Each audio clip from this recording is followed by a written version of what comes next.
Hello, welcome to this Open to Hope video. I'm Dr. Gloria Horsley with my friend and colleague Bill Hoy, and Bill has written a great book called Do Funerals Matter? And Bill, do funerals matter? Well, that's what I set out to find out, Gloria, and what I discovered was yes, they do matter. They matter because throughout the world and throughout history we keep doing a handful of things, and I talk about 5 anchors that have typically been the foundation points for funeral rituals as far back as we can look, and that's at least 10,000 years. So people, there's a reason that we kept those rituals. You know, I've been interviewing some cross-cultural people while we've been here at the ADOC conference, and one of the things that I've found is even though people say, well, there hasn't been, that people don't get enough support after, most of them have a ritual and a funeral, and they do something in a year. You're exactly right, and that's a very cross-cultural principle that you're seeing, that in fact people do things in a continual way and they ritualize. I believe it was Edgar Jackson who once said that humans, when we can't find a word, we create a ritual, and that's really true. We find ways to walk our way through this very difficult experience. Now, what kind of rituals have you seen, and are they different across cultures? They absolutely are, but the anchors that we find in every culture are that everybody uses symbols. I call them significant symbols because they always carry meaning. This might be life symbols or death symbols like a casket, life symbols like the flower pot or the quilt that Mom made, ritual symbols, earth, fire, water, air. We use those an awful lot. So significant symbols. We always gather people. I've been amazed that we don't let people do rituals by themselves, and in fact I don't really think you have a ritual if you do it by yourself. Rituals call for community. Third thing, of course, is that we all find ways to walk through the loss, and I call that ritual action. We put feet to the casserole caravan, or people getting into their grief by making food and bringing food and all those sort of things. There's this connection to heritage, to cultural heritage. We don't make it new in every generation.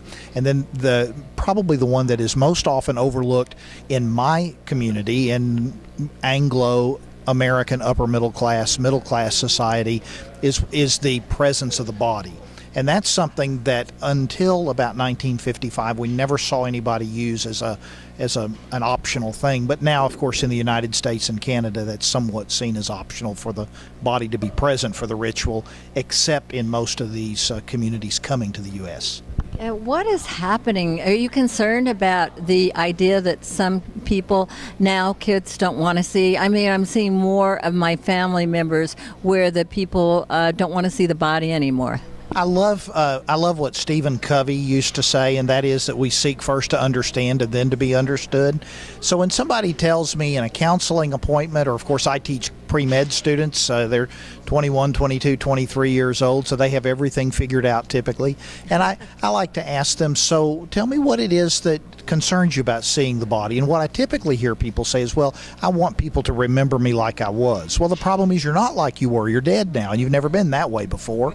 And it seems like we sort of need that. Now, obviously, there are religious communities, Judaism traditionally, Islam traditionally, that do not look at their dead.